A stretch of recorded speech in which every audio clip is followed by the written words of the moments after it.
I can introduce yourself. I'm Victoria Alexander. I run Realty Collective. I started 19 years ago to defy the stereotypes associated with real estate brokers. We all know that they, especially in New York City, don't have a great reputation. And my job is to be your matchmaker, your therapist, your sounding board, your guide, and your coach through this process, helping you figure out all your next steps. Because I have over 20 years of experience, and no matter what you read on the internet and what you think that you know about real estate in New York, you're never going to have that day-to-day transactional experience to help prepare you through this process, which the experts on this call know is very challenging no matter who is on your team. So you want to make sure you're armed with strong experts that have been doing this for a long time. Do not hire, I always say, don't hire your uncle, don't hire your friend. This is a job. You want to make sure you're doing your research and interviewing people and find someone that you like and trust. And that is an expert in this and that has the references and resources to do that. So I always encourage people to go look at our Google page and see all of our great Google reviews to really understand what people's experiences are working with us. And you can reach out to any of them and get their perspective as well. So my job is to get you across the finish line and into your first property. And hopefully that's your first home. And I will help you protect you from your own instincts. It's very challenging when people are negotiating and we take things personally, and trying to overcome those challenges and make sure that you don't get in your own way when going through this process and get you to the closing table. Some things that changed this year about broker fees. Broker fees used to be in most of New York City pretty clearly defined as being split between brokers. We're in a pretty competitive market, and I would say that Manhattan and Brooklyn, that brokers are going to be encouraging their sellers to pay and offer a broker's commission. There are some scenarios that we've run into where they're not, but I think you should have this conversation with the broker that you're working with and make sure that you understand the ins and outs of that, so that if there is a property that isn't offering a commission, that how you navigate that. For me, we can negotiate it into the offer price that you're putting in. But if we've only just started working together and I haven't put in 2 years of worth, I'm happy to always just step aside. I've always felt that like the relationship is more important, and that when you go to sell, you'll be calling me and I'll make my commission in the future, because I think that trust is the most important thing in these relationships. And that's why I started this company. So I'm going to hand it over because I always say the most important thing is building your team before you go look at property, before you start looking on StreetEasy, is understanding your finances and building your team, your legal team and your financing team and your broker to start this process so you're well prepared and don't make any missteps. So I'm going to introduce this team. I'm going to introduce June Richards from Guard Hill, who actually, Guard Hill was the company that gave me my first mortgage. And Rashida is actually the lawyer that represented me when I bought my house 14 years ago. So June, I want to pass it to you and just introduce yourself. Okay. Hi, everyone. My name is June Richardson. I'm Senior Vice President of Guard Hill Financial. I have been in the mortgage industry for over 25 years, and I have amassed a whole bunch of experience during that time. And as it relates to you in this process, the thing you need to know is that I am your advocate, and I will take the time to understand what you want first. Listening is really crucial to this process, and making sure that I understand what your goals are and what your needs are before the process begins is really very important in making sure that at the end of the day, you get what you want. Secondly, after I listen to that, then I'm going to review your financials. And I'm going to, from that review, determine a way forward. One of the misconceptions out there is that the path is the same for everyone, and that is not the case. From the type of property you purchase, to the loan amount, to the loan program, all of that really is going to be tailored to who you are and to fit your needs. So I would just say to think of me like, I don't know if you remember that game, How to Be a Millionaire, I think it was, or something like that, where they had a lifeline.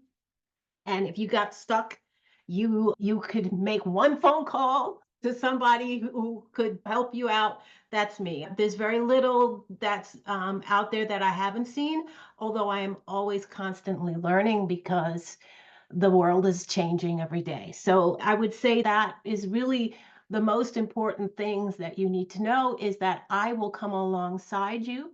I will review your financials. I will develop a plan and a way forward. And if you, for whatever reason, aren't ready at this moment, the plan that I provide for you will, if you follow it, will ensure that you are ready in the future. And I have done that many times throughout my career. And the last thing that I would say is that as far as the pre-approval is concerned, we do issue a general pre-approval, but I like to tailor the pre-approval to the offer.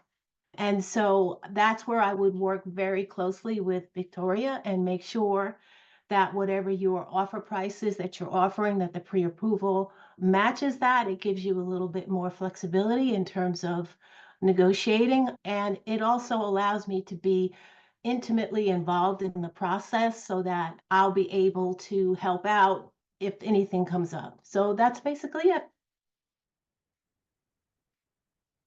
Thanks so much, June. Rashida, you want to follow Yes. that? I know, June. That's such a great synopsis.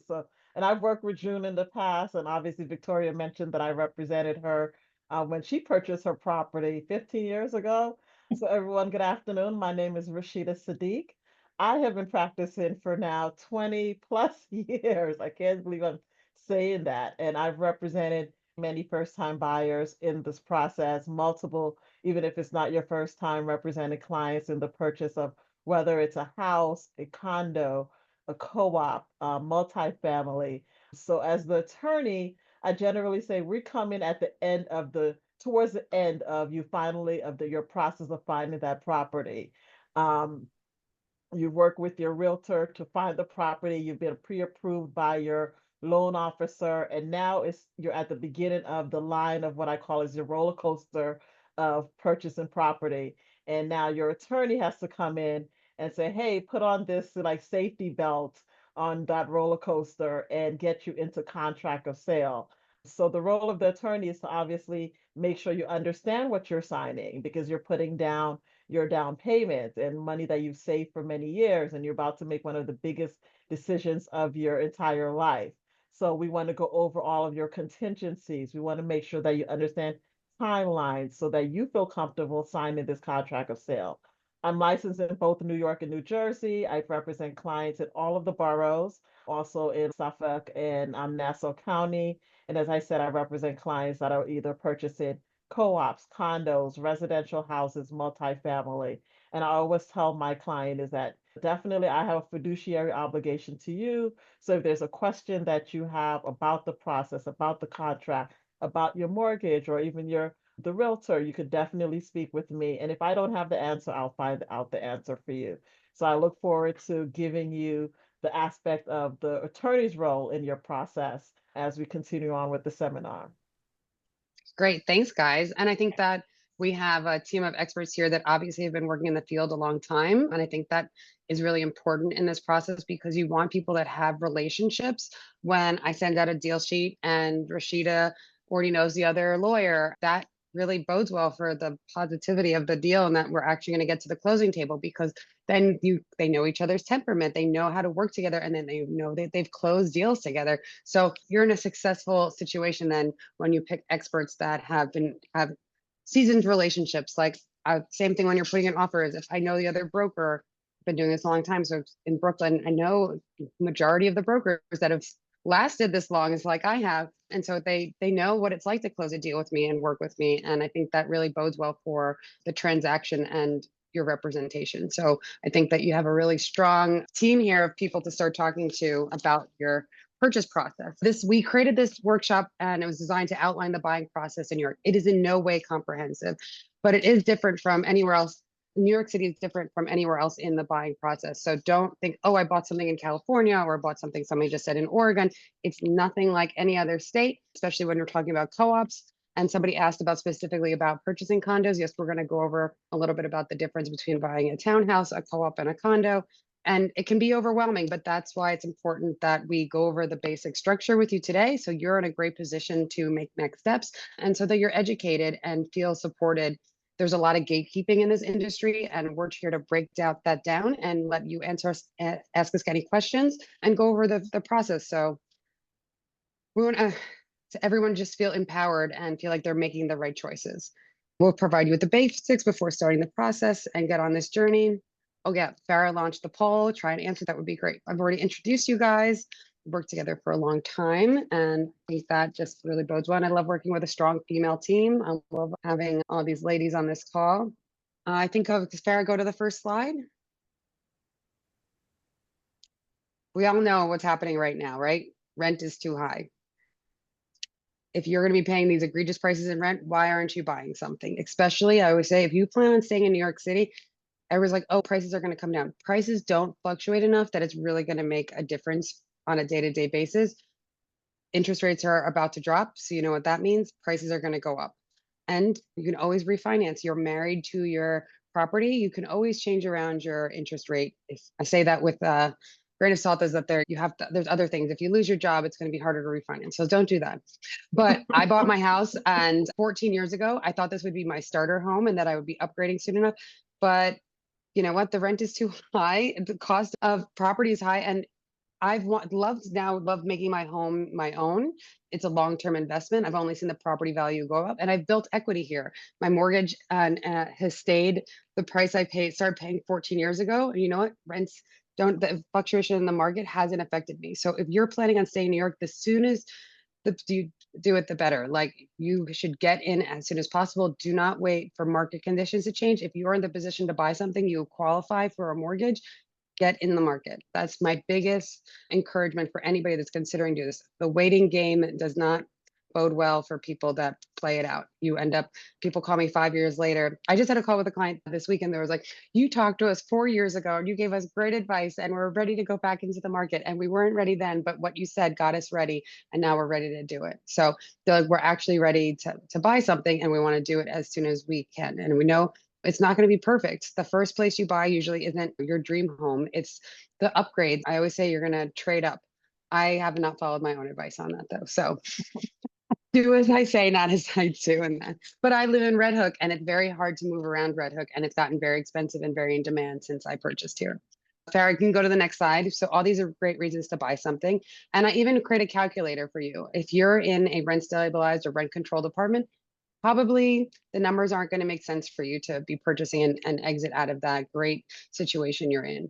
But you never know. So that's why I always encourage people to use the New York Times Rent versus Buy Matrix. Farah's going to put the link in the chat and you can calculate for yourself how much you're spending on rent. People are paying 40, 50, $60,000 or more on rent every year here in New York City because of how expensive it is.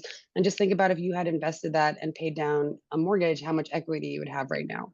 So the first step I always say is assembling your team. And you have 3 of those people on the team, but you might need some other people. You might need a contractor, you might need an architect, you're gonna have to get an inspection. Rashida's gonna really encourage you to get an inspection. I will too.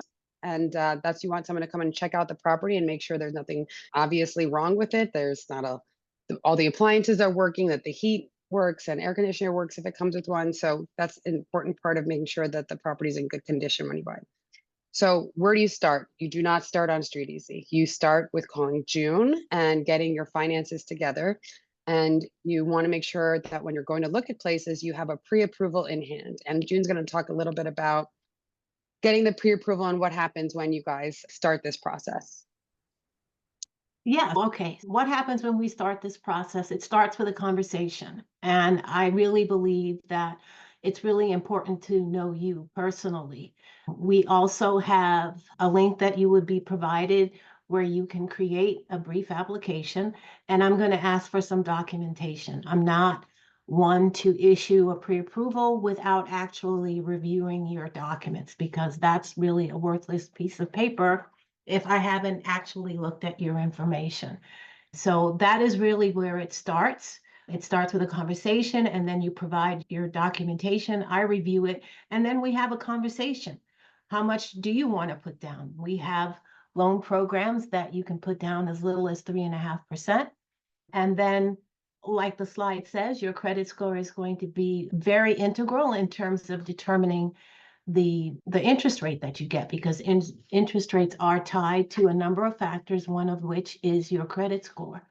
And then we can get into the differences between putting down 20% versus putting down less, and all of the various loan programs that we have. If you're an entrepreneur, and you feel a little bit skittish because you have heard that banks are not friendly to entrepreneurs, that is really not accurate. There are many programs available now that have been tailored specifically to entrepreneurs.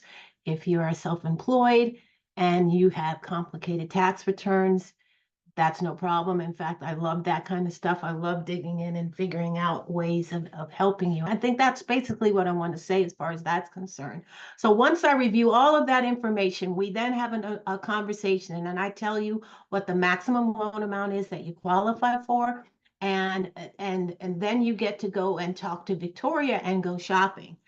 As far as any more particulars are concerned, that is going to depend on the type of property that you ultimately end up purchasing, because a co-op is different from a condo, is different from a townhouse, is different from a multifamily, and the guidelines and rules surrounding that change somewhat as well. So the first step is to get you pre-approved. The second step is for you to go out shopping. And then once you've found something, if you have found a co-op or a condo, I strongly suggest that you run that building by me. I'm going to look in our database and see if there's anything about the building that we need to know, if there are any red flags about that building, so that you make an informed decision. And the final thing that I would say is that it is, and Victoria said this, it is crucial that you have the right team around you. And Rashida will agree, because we've had some stories amongst ourselves. And I will say that everything's okay till it's not. And you never know when that not is going to be. And so and if you run into a problem, it's really not the time to try to find somebody to help you. You really should have all of that done in advance. So I guess the takeaway is I definitely review all your information. I'm about listening to you and making sure that whatever we do has what you want in mind. And then I am part of it, of a broader team that's going to get you from the pre-approval to the closing. So great. Thanks so much, June, because I think that's exactly what people need to hear, that this is a team and that so when you get your pre-approval in hand, then we're ready to go look at property. But I always encourage people to start talking to lawyers and counsel before you even do that. Because if we go out on the first day and you love something, you want to have your team assembled. You don't want to be scrambling to figure out who's going to be your lawyer on your offer form. You want to know who this person is and you want to be thoughtful about it. And that's why talking to people at the beginning of this process is in your best interest. I would say 50% of the people take my advice on that, but I can't say it strongly enough. Assemble your team, interview everybody, and make feel like you feel strongly about who you're working with. So now that we've got your pre-approval, we can start figuring out what neighborhoods you want to look at and how to strategize your search. But I'm going to let Rashida talk about what she talks about when people call her to ask her about her services and what that looks like. So you can be prepared when you talk to lawyers about what you should be asking them and what information they should be telling you. Rashida, just want to tell us what a first phone call looks like when someone's calling you?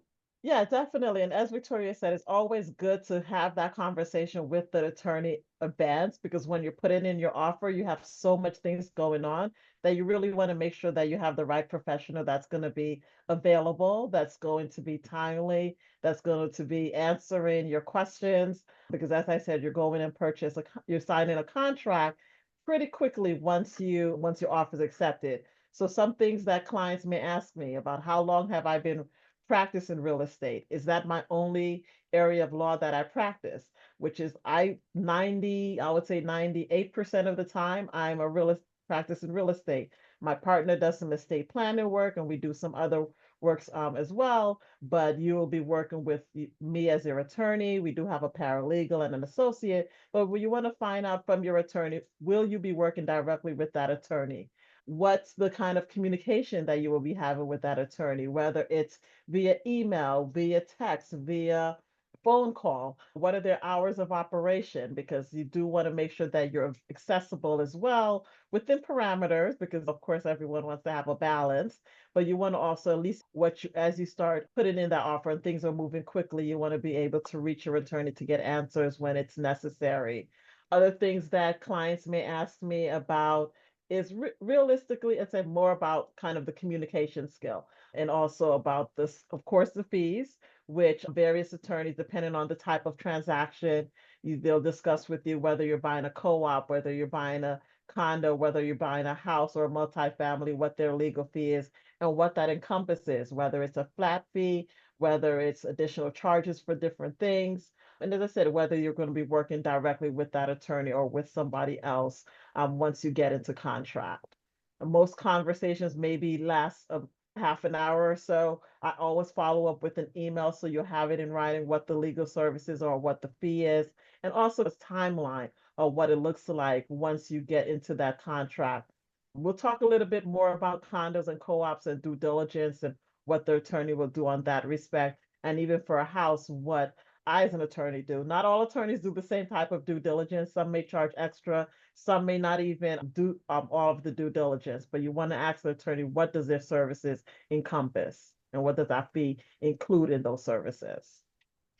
Yeah, there's two things that I just want to bring. You want someone that does a flat fee. I've had clients that have been convinced that were getting such an amazing lawyer that they should pay an hourly fee and then had sticker shock at the end of the process. Talk to everybody about their fees. They're generally in the same price point. If somebody is, like I say, when people are selling, when sellers are trying to figure out the price of their property for sale, if somebody is skewed way higher than somebody else or way lower than at somebody else, then those are always red flags for me. So I encourage them to not pitch brokers to work with that are manipulating numbers to sell a story. So the same thing with any kind of services. I always say you want ever to pick the people that are right in the middle.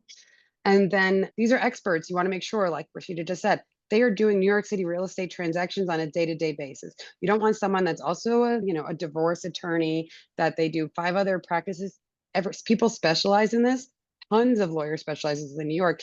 Don't pick somebody that, especially like I said before, your uncle or somebody that's a lawyer that could do this, but since they're not doing this on a day-to-day basis, they might kill your deal because they don't know, the road they're going down as well as the rest of us. So you want to make sure they're very familiar with the process and this is what they do every day. And so it's fluid and they're not having to have a learning curve because you're already putting yourself at a disadvantage if you're working with someone that has had a learning curve. So you're gonna make your team now know what you need to ask for and what you should expect when talking to your team members. We're gonna work together, and now that we've had your team, to figure out a strategy, what neighborhoods you want to look at, what your timing is, your budget, what lifestyle choices you need. Some people, the commute is really important. A lot of people are working from home these days. They want to live next to amenities that are important to them. Some people want to make sure they're close to their friends. Other people want to be close to a park or a train or be able to go to restaurants all the time. These are quality of life issues that we will discuss. And based on what I know about property and neighborhoods, encourage you to say, some people have it like, I want to live in Williamsburg because like the cool place right now. You might probably just looking only at new construction. If you want to live in Williamsburg and want a doorman and historic details, that's going to be like finding a needle in a haystack, sadly, just because of how the neighborhood is developed. It was historically an industrial neighborhood that they rezoned under Bloomberg, and you're going to have a hard time finding older inventory that has that Brooklyn charm. I know a lot of people are looking for. So we're going to talk about all these different things, making your strategy. And then I think next slide, Bash.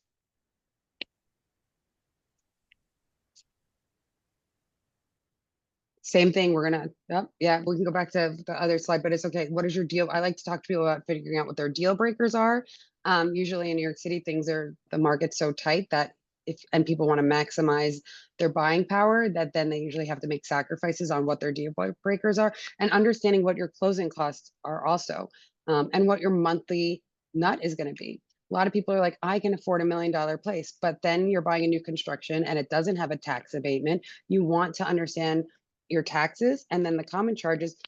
You might assume you can afford $1 million, but didn't take into fact that you're going to pay 1,000 or even 2,000 in some cases in taxes or common charges or maintenance, because you're buying into a building that has a full-time doorman and a porter and all these other services that are coming out of the maintenance that you're paying. So those are things to consider. And like I said, the closing costs, co-ops have a closing costs are a lot lower than condos.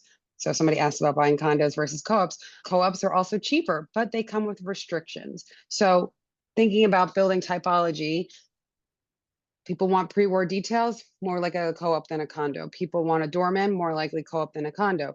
People want low maintenance, probably a condo, depending on the condo and the services that are there. But co-ops have your taxes wrapped into your maintenance fee. So that's one thing you're paying all at once because the taxes go to the building and not to you individually, because co-ops are each owned individually, but part of an LLC basically, or a business. So when you're buying it, you are buying into that business. And that's why there's a co-op board interview and they screen you before they'll become business partners with you. They don't want to have a bad business partner that's going to be bringing down their quality of life and value of their property. So that's why there's some extra steps there.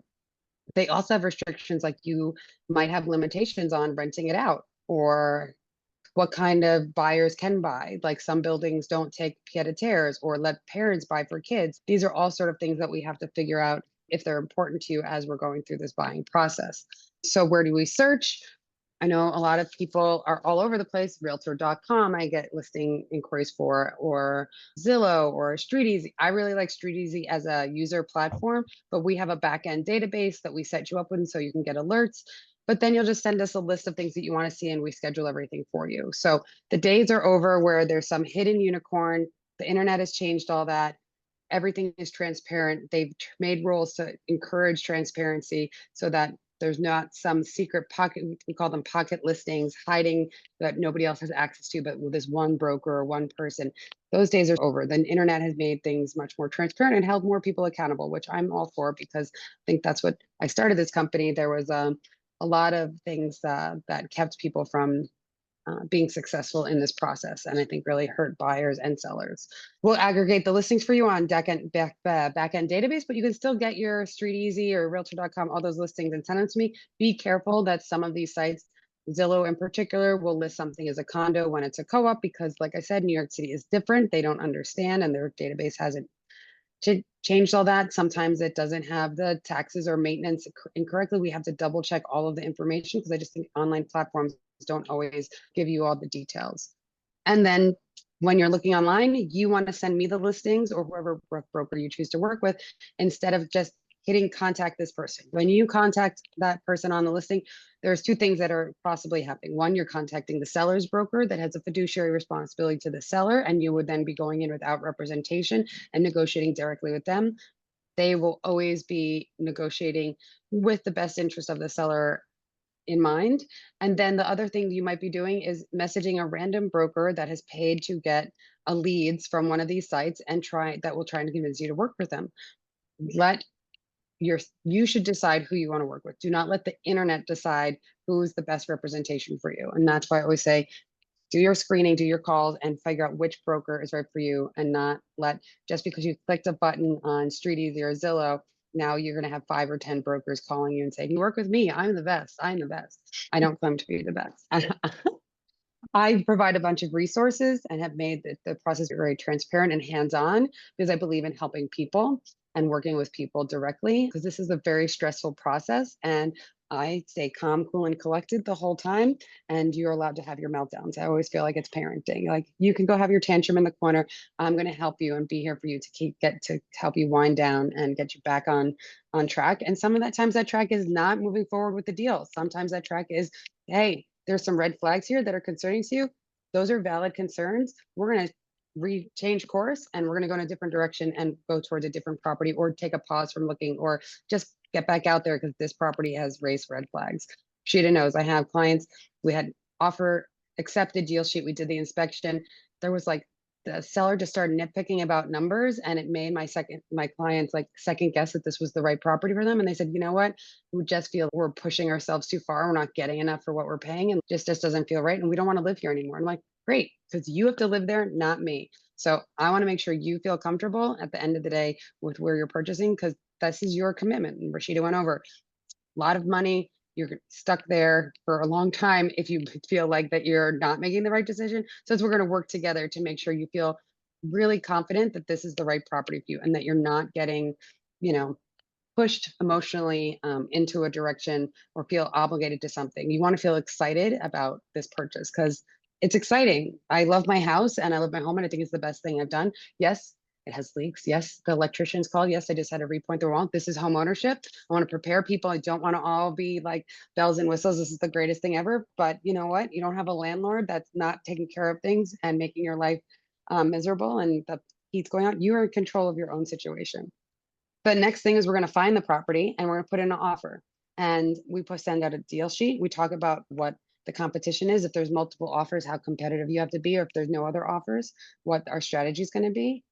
And I'm just going to let Rashida talk about, we send out deal sheets to the lawyers and the other brokers. And we also encourage you to run the address by your mortgage professional and your lawyer to make sure there's no red flags before we even go keep negotiating, because you want to make sure you can get financing in this building. And June knows that if they'll have it in their database, if there's a building that has any issues getting financing, and there's a couple reasons for that. But I'm going to let Rashida just talk about, okay, putting in the offer and negotiating the terms and getting the contracts out and what happens before you sign the contract. Now you found the property, your agent is the one that's going to mainly negotiate the major terms of of that offer. So the purchase price, if you're getting a mortgage, that information is going to be put into the deal sheet. The amount of mortgage, if it's new development, they've probably negotiated the sponsor paying some fees or paying the transfer taxes. If it's not new development, then maybe there's an assessment that the seller may have to pay because it's going to be for another year or so. So these are things that can be negotiated when you're putting in that offer. That offer is then put on what we call as a deal sheet or a term sheet. That term sheet is sent over to your buyer's attorney and your seller's attorney. Even though your offer has been accepted, in New York, you're not in contract until your contract is fully signed by all the parties. So during that time period, if you're buying a co-op or a condo, your attorney has to do what we call as due diligence review. If it's a house, I myself as an attorney, I like to still pull up the property to see if there's violations on the property, see what the real estate taxes are, see if there's any open permits, so that when you do your inspection and we start negotiating the terms of the contract of sale, these things can be addressed in that contract of sale, or at least you're aware of it. For a co-op and a condo, there's significant difference as far as the structure, but the documents that are happening during that due diligence is primarily the same types of documents. Your attorney is reviewing the offering plan. Your attorney is reviewing the last 2 years' financials, the board meeting minutes, the house rules, the alteration packet, if there's any sublet requirements. So all of these things you want to make sure that you understand prior to going into contract of sale. Even though for a condo, you're getting a deed, and for a co-op, you're getting a stock certificate and a proprietary lease. In both structures, you're purchasing into a building or an association where you're sharing with other unit owners. So you want to understand what obligations as an owner that you're going to be subject to, and those are the governing documents that your attorney will want to review. Also, whether it's a co-op, a condo, or a house, you're going to do an inspection, because your contract is going to provide that you purchase it in as is, you've done your inspection, you understand the condition. Also a good reason for doing an inspection is if something comes up, that original offer can be negotiated, whether it's a credit, whether it's a reduction in the price, you want to make sure that's incorporated into the contract of sale. So that final signing of the contract will have any repairs that the seller may agree to, may have a credit if they're giving you a credit because of repairs, or if there's a reduction in the price, there will be an adjustment to the price from that deal sheet once you've done your inspection. So these are things that happen during the negotiation, after your offer has been accepted, but prior to you signing the contract. If something comes up in the due diligence review, also, maybe there's an upcoming assessment that you didn't know because it's a co-op or a condo, or maybe the maintenance is about to increase by 10% or 15%. Now this changes your budget from what you had originally thought that you had budgeted for your mortgage payments, your monthly maintenance or common charge payments. So now you can go back to the seller and say, wait, we understand this is the maintenance. However, there's going to be an assessment for the next 2 years on top of my maintenance or the common charges. Will you pay for this, or will you give me a credit? So same thing, everything can be negotiated prior to you signing the contract. Once you sign, you're in a firm contract. So you definitely want to make sure you understand all of the terms prior to you signing. And that happens in that part of that negotiation of the contract and of the offer. Yeah. So that's why it's important that you devise a negotiation strategy and you know your limitations and your budget ahead of time. So I'm always talking to people before we put in an offer. So what is the max number you'd really pay for this so that you don't get pushed around too much because you already know your limit before there's anybody else in your ear telling you this or that. So being thoughtful about that. I think that it's also what's happening now is we're going to be preparing your documents to make sure you can get the financing. So making sure you're checking in with your mortgage professional. If you haven't talked to them because we've been looking for a couple of weeks, has anything changed in the market? Is it going to change your mortgage conditions, or did you magically find some extra money somewhere, and what that's going to look like to understand your monthly? So the first thing I tell people after they get their contract signed is to call and make sure the first person you have to get all your paperwork to after that happens is your mortgage professional, because everything is then reliant on something called your commitment letter. And we need this commitment letter to close. And if you're in a co-op, we can't even submit your co-op application until we have your commitment letter because they want to see it. It's a race right now to make sure you get your commitment letter. And that means all your paperwork has to get to your mortgage professional. I just want to ask June, is there anything, advice or information you want to share that now that we have signed contracts, what's happening on underwriting and on your part to get this deal together?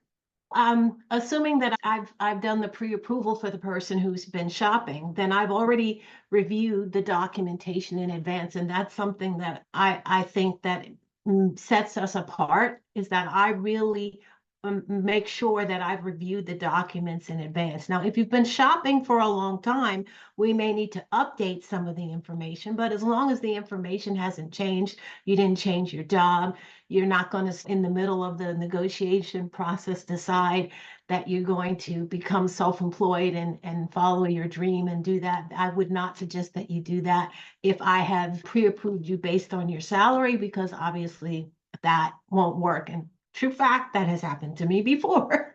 So it's just something that you have to be aware of. So the documentation review should be done already. It's just maybe perhaps updating information.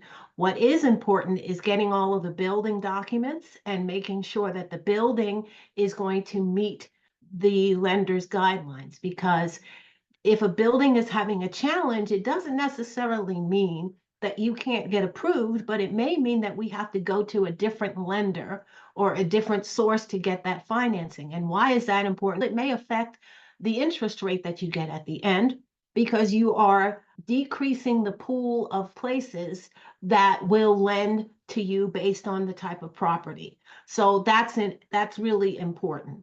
And also for a co-op, both for a co-op and a condo, in addition to the lender's approval process, there is a co-op approval process. And I have found my experience has been that the co-op approval process can sometimes be much more stringent than the lending approval process. So that is something that we would work closely with Victoria to determine. I'll give you an example.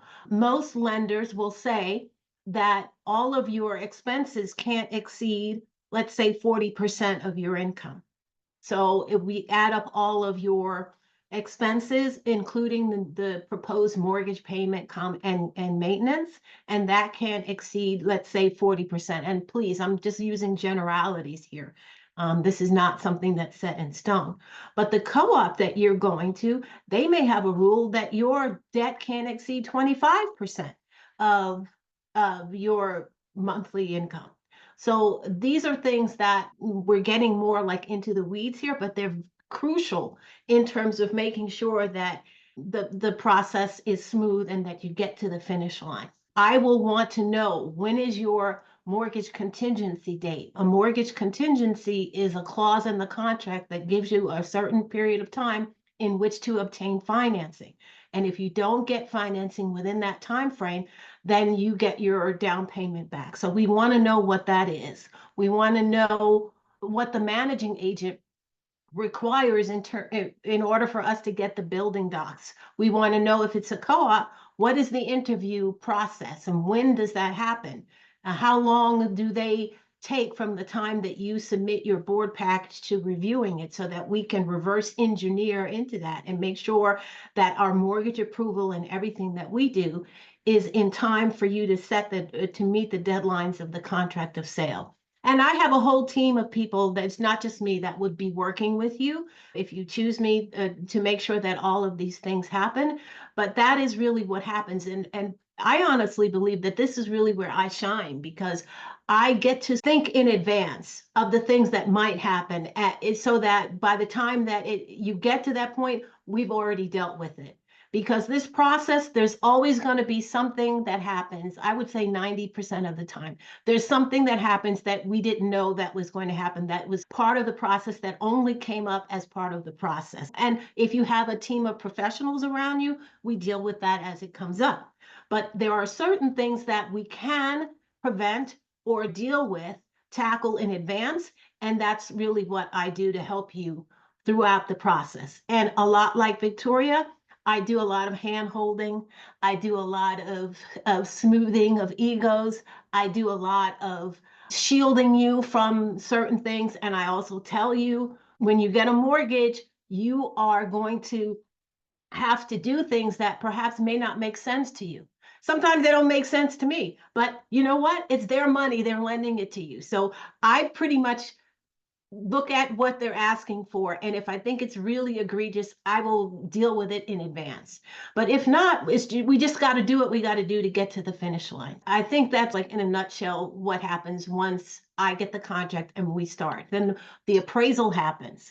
We're going to make sure that the property is valued at what you said you're purchasing it at. All of that is part of the process to get you to the finish line. Great. Yeah. And Farah just sent the link about what happens during underwriting and this part, which I think is just important because I think it is overwhelming for people. So we've searched for a while. We found a property. We negotiated back and forth and got you to a number you're comfortable with. The deal sheets have gone out. The due diligence has been done. You've signed the contract. Now we're in underwriting and we're racing to get your paperwork in so we can get your commitment letter in case you're buying in a co-op and we want to get your board package in, because that is my job, is to make a beautiful board package and present you in the best light to the co-op board. The dog is like, it's dinner time. And sorry about that. And then so we are then making sure you write cover letters and get your references in and you have a beautiful package. And sometimes people are stuck in the Stone Age and everything's on pieces of paper. We need to print like 500 copies, 500 pages and multiple copies of it. And sometimes they've signed up for board package or it's all online and we're sending you a link and you're getting everything done and we're double checking it. We have the other broker, if they're the seller's broker, take a look at it to make sure that since they know the co-op board and the seller, they've gone through this before, that there's no red flags that they see immediately. Oh, you're not going to even get an interview, because they can deny you an interview. I've had it done in one deal that's ever happened. The one deal that the co-op denied my client before we even went to an interview. So I feel really positive about my other statistics around this. That's the only time that's happened in 19 years, which is pretty impressive to me at least. But that you want to make sure that they're going to give you an interview and they're going to give you a fair interview. And then you're prepared for the interview. I'm going to coach you on what to say, what to not say. Oh, people always feel like they need to go in there. They get nervous. They over talk and they put their foot in their mouth. You want to just be calm, collected, know your board package, and feel like you're not there to impress anybody. You're here to answer their questions and make great relationships with your neighbors. But you don't want to talk about, I always say, don't talk about politics. Don't talk about religion. You need to know what to bite your tongue on. And then haven't had any problems about any of that with the advice that we give. So then if that we wait for the board to approve you, sometimes they tell you and then hopefully send you out a letter the next day, because then everybody else can get their wheels in motion. Or sometimes they've had to tell their management company and the management company drags their feet and it's a couple days, because then once we have that, then the lawyers can schedule the closing, because we will have clear to close. But we need that piece of paper to go to the bank for the bank to also say we're clear to close. So until we have that piece of paper from the co-op or the management company, the bank's not going to be able to prepare to have the closing. But once that does happen, she's going to talk to you about the juggling act that is scheduling closing and what happens after that. So just to also reiterate, timelines are very important as a purchaser. So going into contract, when you're in contract, you want to understand what timelines you're working with. Your standard contract will have 30 to 45 days for you to get your mortgage commitment. If you're looking at a house or a condo, your closing time period to close would typically honor about 60 days. If you're looking at a co-op, your closing period will still most likely have the contract on or about 60 days, but realistically, you're probably closing more like 60 to 90 days. And the reason of that longer time period to close for a co-op is because you have the two part of the mortgage commitment, the board approval, and then interview. For a condo, you just have your mortgage commitment, title clearance, which is happening during that time period, and then scheduling bank clearance and scheduling the closing. So most condos and houses, if you're getting a mortgage, will close within about 60 days. For a co-op, typically you're looking at a roughly about 60 to 90 days. Your attorney will be the one that will coordinate it. Once you have the bank clearance to close, title clearance, lien clearance, co-op approval, your attorney will work with all of the different parties to schedule that actual closing date. And yes, it is a juggling act because you're coordinating times with maybe 7 to 10 different individuals to make sure that everyone's available on that same day, on that same time, and at a certain location. Closings are done in person now. We're post pandemic. So we're back to being able to hug and congratulate you at your closing. So you will show up in person most time, especially as a purchaser. You want to be at your closing because that's when you're getting your keys. That's when you're giving out the rest of your funds. And it's a happy occasion. So it gives you more of a personal touch if you're at your closing. If you're not unfortunately able to attend your closing, then you can always have a discussion with your attorney and of course your lender because there's power of attorneys that have to be approved. But I would say most times purchasers are there at their closing and your attorney is the one that's going to coordinate with the scheduling of it with all the various parties. You sign all of your bank documents. Closings are typically about an hour and a half, an hour to an hour and a half, 2 hours if everything goes smoothly. And you're signing documents for maybe the majority of that time, whether it's a co-op or condo or a house. You're also giving over the funds for your closing. The down payment way in the beginning of the process when you sign that contract, you may have done it via wire and signed electronically, but at the closing, you're most likely bringing a bank check and small personal checks for small items. But your attorney will go over all of the costs that you need to bring to the closing, all of your closing costs, your final numbers once they get it from the bank. So you'll be very well prepared in time for that closing.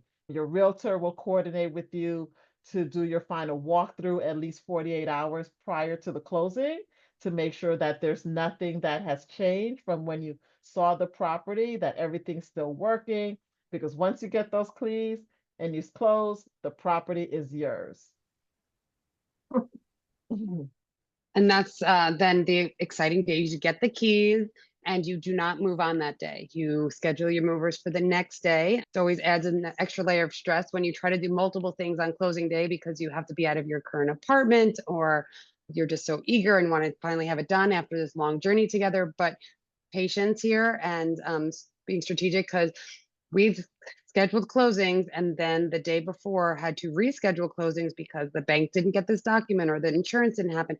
And the last thing you want to do is add more stress to your plate. So be mindful that we are just trying to make, I know it seems simpler to do everything all at once, but it can backfire and make this what would have been a smooth transaction because you had us as your team, a very stressful one because you've jam-packed everything into the end because you want to double down on everything happening all at once for you because you've waited so long to get to this finish line. So now we're going to open it up for questions. I know that there were some questions early on about buying a condo. Oh, and Vilma wrote a question. When I bought my condo here in Oregon, I'm only here 2 years. My purchase was contingent upon the sale of my home in Brooklyn. Would we also do the same with my purchase in Brooklyn? Example, I sell my condo here and I would close my condo here with purchase for my Brooklyn home will happen on the same day. I can answer this, or Rashida, do you want to talk about contingent deals?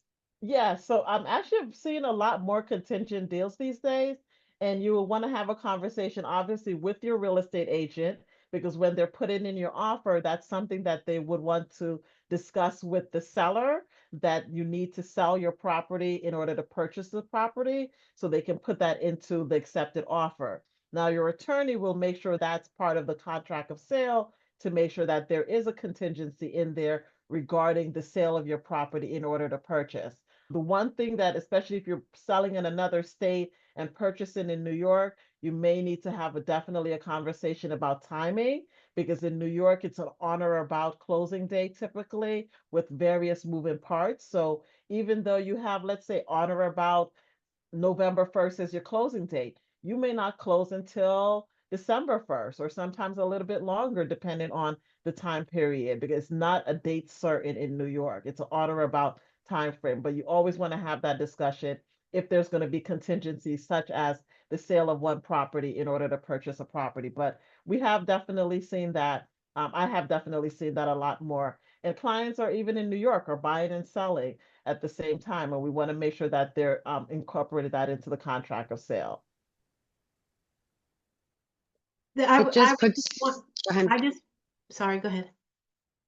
No, I would just say the thing to consider is that if it's a highly competitive property, it makes your offer not as attractive to sellers if you're going to have to make a contingent on this other property because they don't know, are you going to actually be able to sell this property?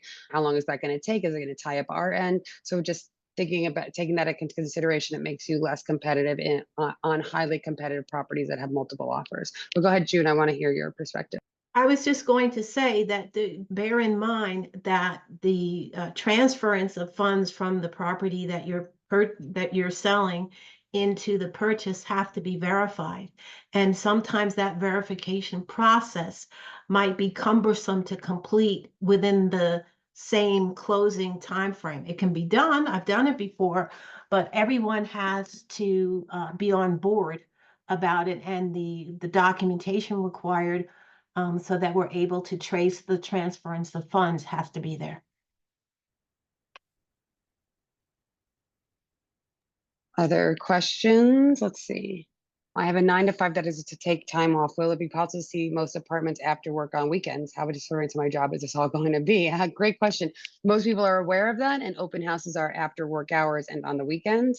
But you will be spending your weekends looking at apartments. But I always say to make it fun, what I like to do, especially if you don't know a neighborhood, is to a friend that lives there, bring them with you, because not only can you spend time with a friend that you might not see all the time, but they also give you their firsthand perspective on what it's like to live in that neighborhood and what maybe what you're looking for and what they have there are not aligned. And it's good to figure that out from somebody you like and trust and not just hear it from, the internet or myself. You want to be doing your own research.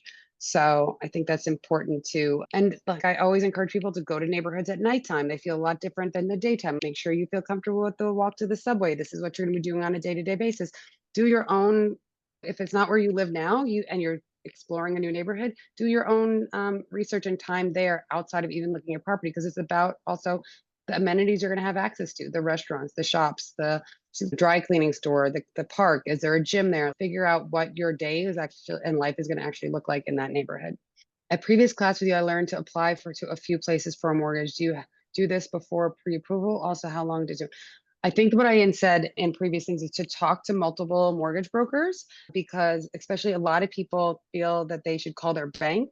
And I would say that if I called Bank of America, they're only going to offer me Bank of America products. And what I've worked with a mortgage broker is because they offer me products from multiple banks as well as investors and other products that banks wouldn't have access to. So I think it's important to talk to multiple brokers, like I would say, talk to multiple agents. But a mortgage professional, that's where you're going to have more leverage to make sure that you're getting terms that work for you, but also the terms are reliant on your assets, so your credit score, so what your job income is. So just understanding that what products people can offer you, and then some of the terms, like how long is your rate lock, how much is it going to be to extend it. Those kind of things are things that you want to understand about your mortgage product, and I can give you some more resources on that. How difficult is to look when you have a lease and to get out of that lease when you find a place to buy? Well, unless June, you want to jump in on the talking to multiple mortgage brokers, because there's two questions here. Go ahead.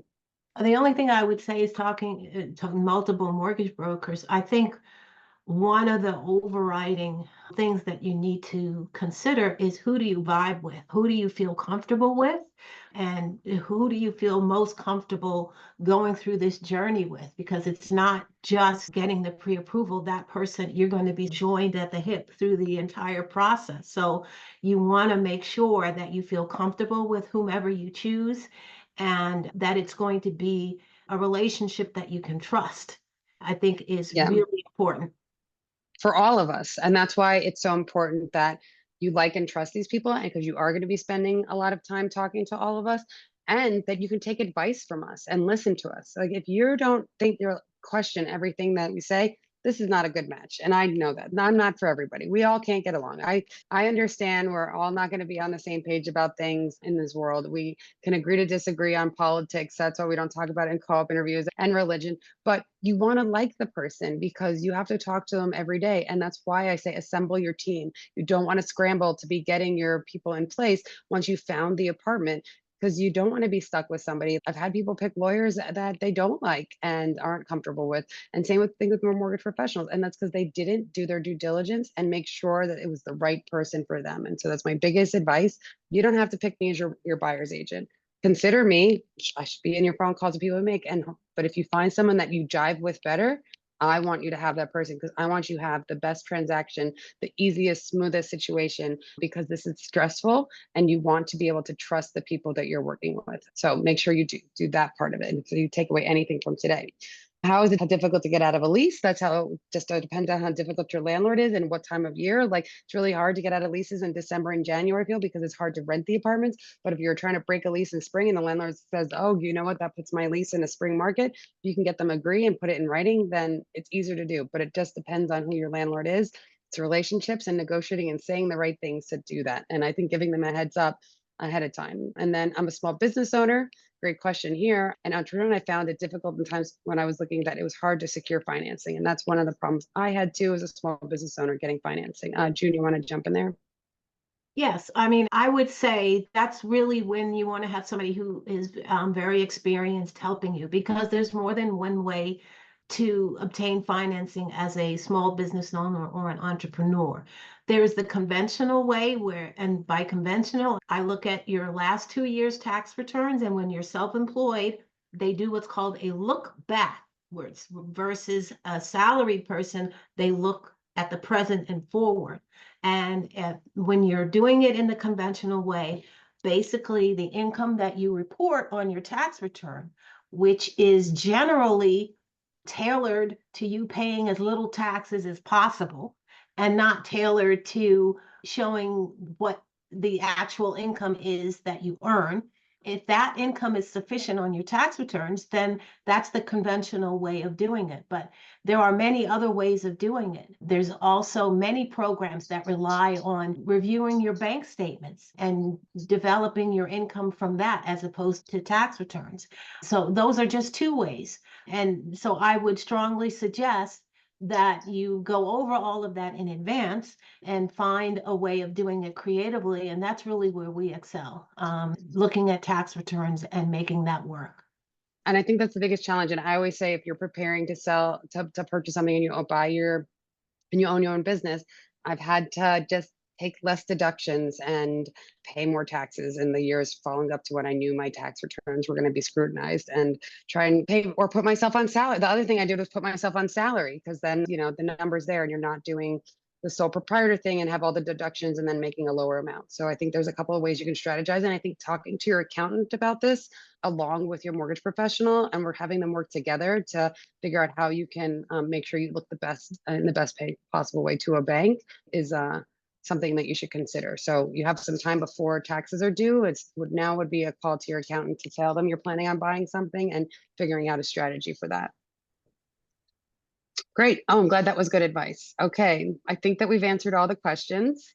And now I'm just going to tell everybody that we'll be in touch. We're going to be sending out an email with our Buying into Brooklyn handbook, a copy of this video, like I said, the Spotify account, all of our contact information, and a link to schedule calls with us. If you want to do a 15-minute call. If you work with us, we send you more resources than that. We put you on board you into some Basecamp, our project management tool that is a library of resources. So at every step of the way, I've curated articles and information to help you through the process, things to ask for and not ask for at inspection. Tons of information that will be at your fingertips in a correlated way, so it's easy for you to follow. And I want to just thank everybody for their time and their great questions. Oh, this HDFC question. I'm going to just say, it's already 6:08.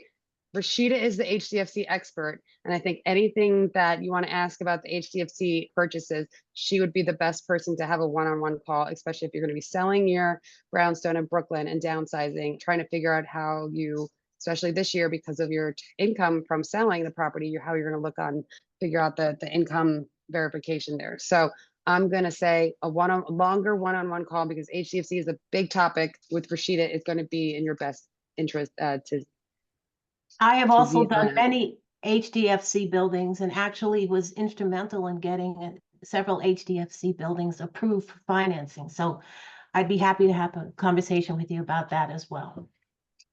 Sounds great. Okay, Yeah, guys. definitely reach out to me regarding the HDFC buildings as well. Okay. Yeah. Okay, I'm going to thank everybody so much for their time and great questions. I really appreciate everybody joining tonight. And if you need anything, please reach out to us. We'll be following up in the next day or two. And we hope to hear from you and would love to work with you. Have a great evening, everybody. Good night. Good night.